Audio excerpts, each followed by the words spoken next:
대한민국을 웃음바다로 만들며 국민 개그우먼의 반열에 올랐던 박나래.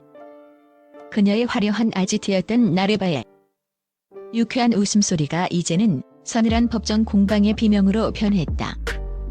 화려한 스포트라이트와 화려한 드레스 뒤에 철저히 가려져 있던 연예계의 어두운 이면.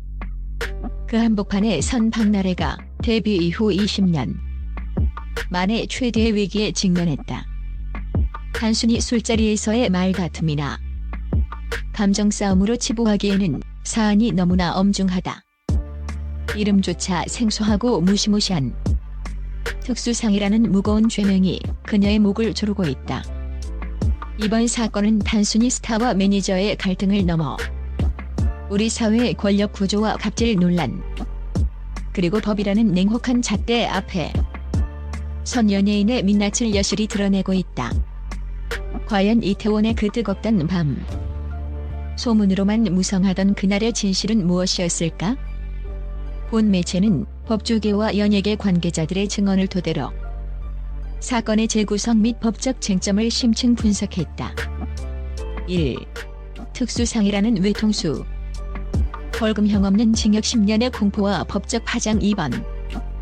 사건에서 대중을 가장 큰 충격에 빠뜨린 대목은 박나래에게 적용된 특수상의 혐의다. 법조계 관계자들은 이번 사건을 두고 박나래의 연예계 생명이 걸린 외통수에 걸렸다고 입을 모아 말한다. 왜일까?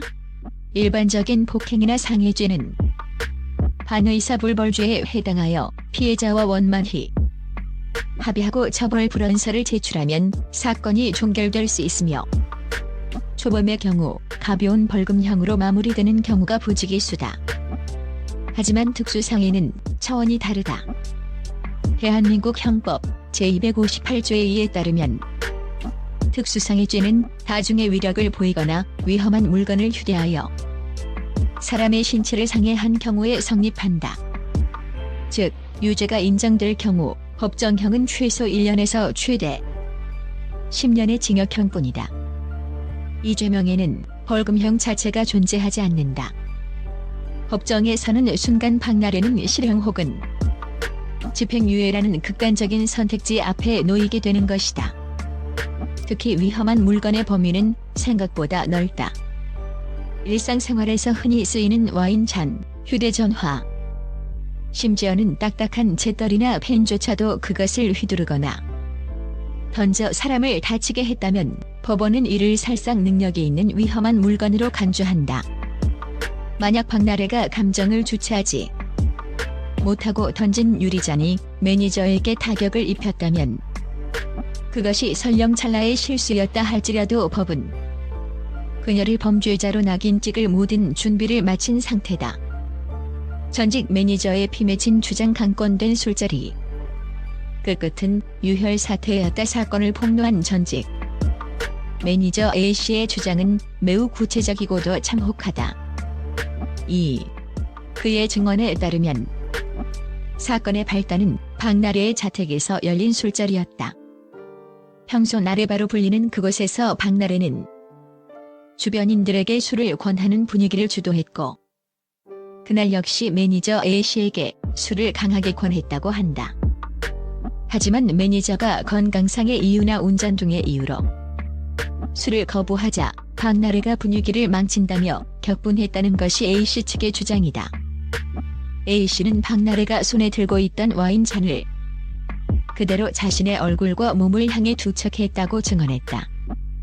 이 과정에서 깨진 유리 파편이 A씨의 손목과 손등을 덮쳤고, 그는 현장에서 사바늘을 꿰매야 하는 깊은 자상을 입었다.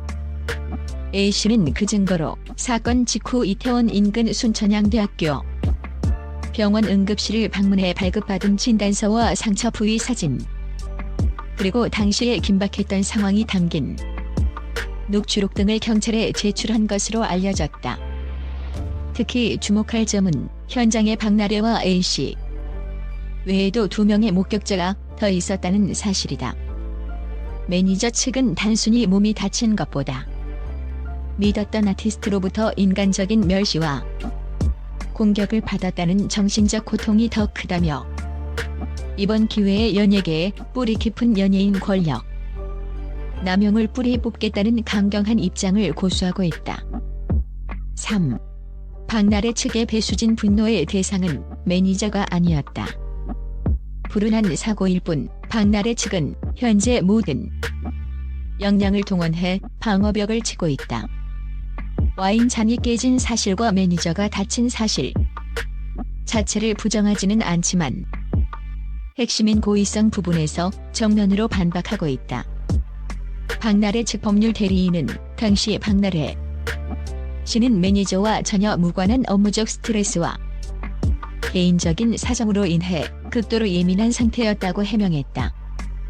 박나래 측의 주장에 따르면 그녀는 매니저에게 화가 난 것이 아니라 혼잣말을 하며 바닥을 향해 잔을 던졌는데 하필이면 그 파편이 근처에 있던 매니저 쪽으로 튀었다는 논리다.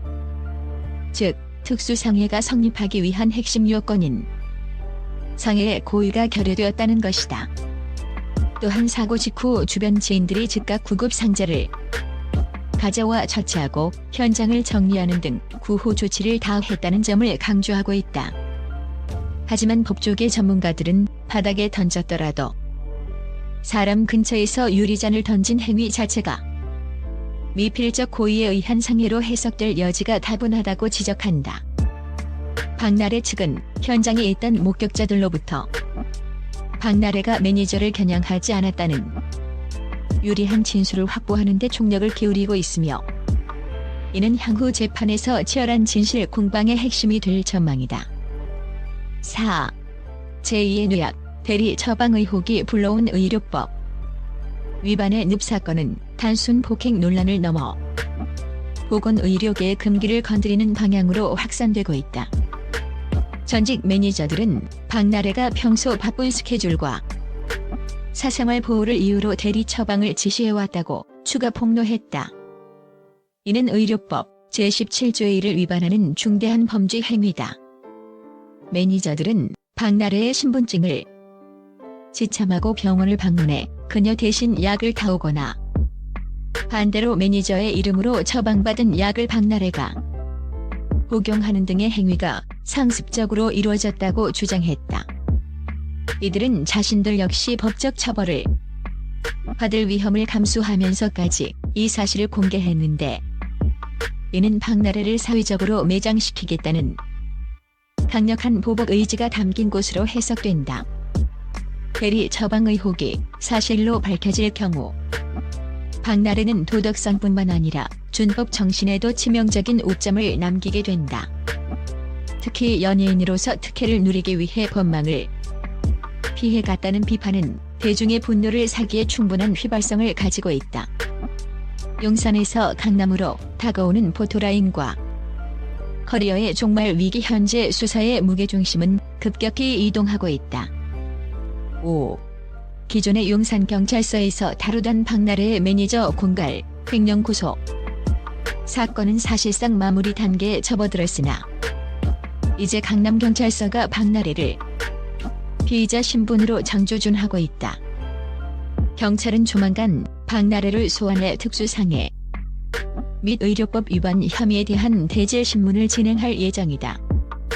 대한민국 최고의 MC이자 개그우먼이 경찰서 정문에 설치된 이른바 포토라인에 서게 될 날이 머지않았다. 연예계 관계자 B씨는 이미 광고계에서는 박나래 지우기에 나섰다.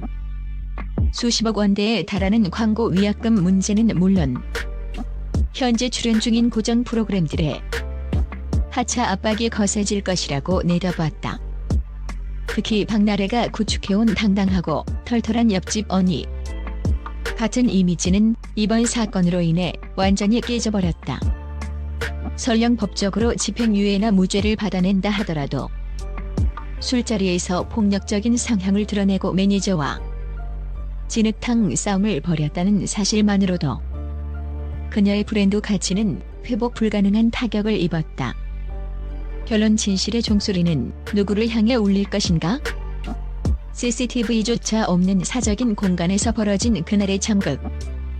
결국 진실은 목격자의 입과 피해자의 흉터, 그리고 박나래의 양심 속에만 존재한다.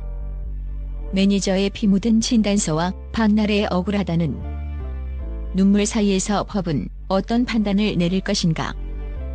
2026년의 벽두.